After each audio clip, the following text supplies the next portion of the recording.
sur la route. Tout est fait pour guider les usagers et prévenir les accidents. Cette mission repose sur la signalisation routière qui se décline en 4 grandes catégories. Il y a d'abord la super signalisation qui regroupe toutes les personnes qui régulent la circulation, notamment les agents des forces de l'ordre et les VADS.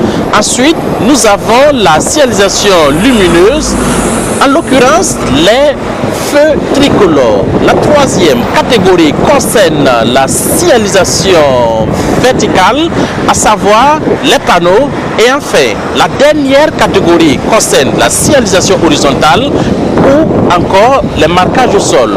Cette dernière catégorie fait justement l'objet de notre reportage. Peinte directement sur la chaussée, elle passe parfois inaperçue ou incomprise des usagers de la route. Madame, Monsieur, bonjour, bienvenue à votre émission mensuelle consacrée à la sécurité routière sur la chaîne panafricaine Nouvelle Afrique que nous avons intitulée Sur la bonne voie.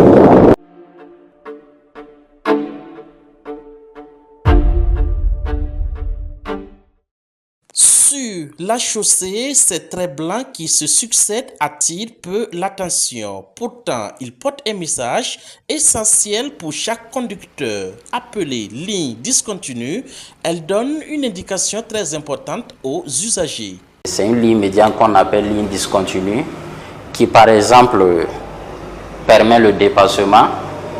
Voilà, c'est le premier rôle de cette ligne-là. Et également, ça permet de séparer la voie pour que, par exemple, les conducteurs, chacun ait sa couloir de circulation. À l'inverse, la ligne continue, se présentant sous la forme d'un trait unique et ininterrompu sur la chaussée, interdit le franchissement et le chevauchement.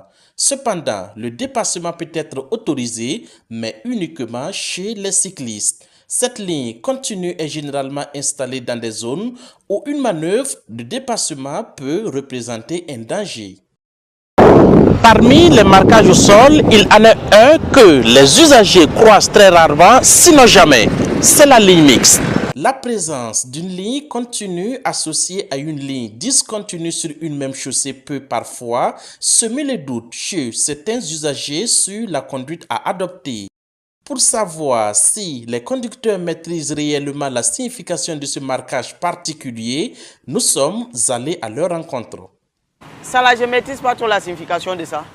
Je ne maîtrise pas trop la signification. Mais je pense que ça interdit le dépassement. Ça interdit le dépassement. Le trait continu qui est au milieu avec des traits discontinus. Bon.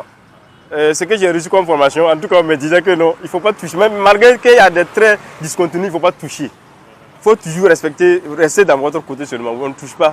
Tant qu'il y a une ligne qui est une ligne continue seulement, il faut toujours rester dans votre côté seulement. Les deux côtés. On peut avoir à côté de cette ligne discontinue une ligne continue. Et l'ensemble de ces deux lignes forme la ligne mixte. Ok? La ligne mixte, par exemple, autorise le dépassement si nous avons la ligne discontinue qui est immédiatement à notre gauche. Ok? Si nous avons la ligne discontinue immédiatement à notre gauche, ça nous permet d'effectuer le dépassement. Par contre, si nous avons la ligne continue à notre gauche immédiatement, ça interdit le dépassement. Ok, ça c'est la ligne mixte. Après les lignes qui organisent la circulation des véhicules, place à un autre marquage au sol destiné aux usagers les plus vulnérables, les piétons. Installés généralement aux intersections à proximité des écoles, des marchés ou encore dans les zones à forte fréquentation, le passage piéton offre un espace sécurisé pour traverser la chaussée.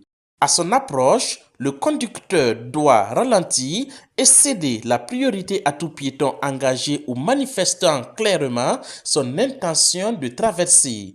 Pourtant, sur nos routes, ces bandes blanches restent encore trop souvent ignorées, compromettant leur objectif premier qu'est protéger la vie des piétons.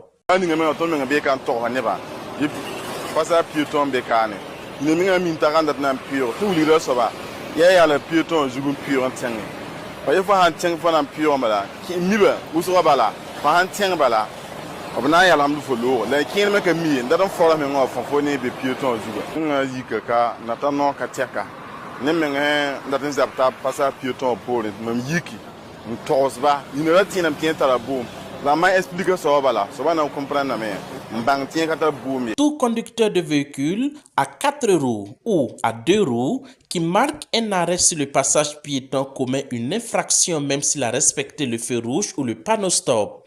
Dans le cas illustré ici, la conductrice a légèrement empiété sur le passage piéton, une situation qui suffit à caractériser l'infraction. Certains panneaux de signalisation verticale trouvent leur équivalent directement sur la chaussée. Ils transmettent le même message aux usagers, mais sous forme de marquage au sol. C'est notamment le cas du panneau stop ou encore du panneau céder le passage. Découvrons comment ces prescriptions se matérialisent sur la route. Voilà, nous avons par exemple le cas du panneau stop qui peut être remplacé par une ligne transversale continue, et qui remplace par exemple le panneau stop. Ça joue le même rôle que le panneau stop. Ok, et l'arrêt est obligatoire et à proximité de la ligne. On ne doit pas franchir la ligne. Ok. Également, nous avons le panneau céder le passage qui peut être remplacé par une ligne discontinue, également transversale. Ok, voilà. Et dès qu'on voit cette ligne transversale discontinue, qui représente bien sûr le panneau céder le passage, on doit céder le passage à gauche et à droite. Ok, l'arrêt est absolu bien sûr si on remarque par exemple la présence des usagers à notre gauche ou bien à notre droite. Au-delà des lignes et des espaces réservés aux piétons, la signalisation horizontale comprend également des marquages destinés à guider les conducteurs dans leur déplacement. C'est notamment le cas des flèches directionnelles et des flèches de rabattement dont la signification est généralement facile à comprendre. La première image à gauche, le premier véhicule rouge. Ça veut dire lui, il est autorisé seulement à tourner à gauche. Maintenant, le véhicule vert qui est à la droite du véhicule rouge, lui, il a la possibilité de tourner à gauche comme de continuer tout droit.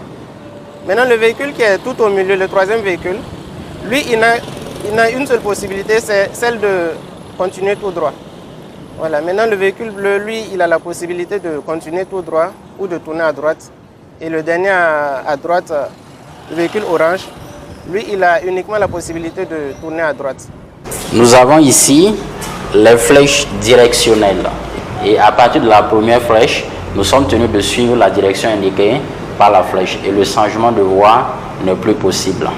Dès qu'on voit la flèche de rabattement, on doit commencer à se ranger à sa droite et ne plus effectuer un dépassement. Parce que la flèche de rabattement annonce toujours une ligne continue. Et elles sont souvent au nombre de 3. Une ligne continue, une ligne discontinue, une ligne mixte, des flèches de rabattement, des flèches directionnelles, un passage piéton, un stop, un céder le passage peint directement sur la chaussée. Derrière ces marquages se cachent des messages, une règle de circulation et surtout un enjeu de la sécurité. Il est impératif de connaître ces marquages au sol en particulier et de façon plus générale le code même de la route. Madame, Monsieur, c'est ici que prend fin cette émission consacrée à la sécurité routière sur la chaîne panafricaine Nouvelle Afrique. Merci à tous et à chacun de l'avoir suivi. On se donne rendez-vous au mois prochain pour un autre numéro. D'ici là, portez-vous bien. Bonsoir chez vous.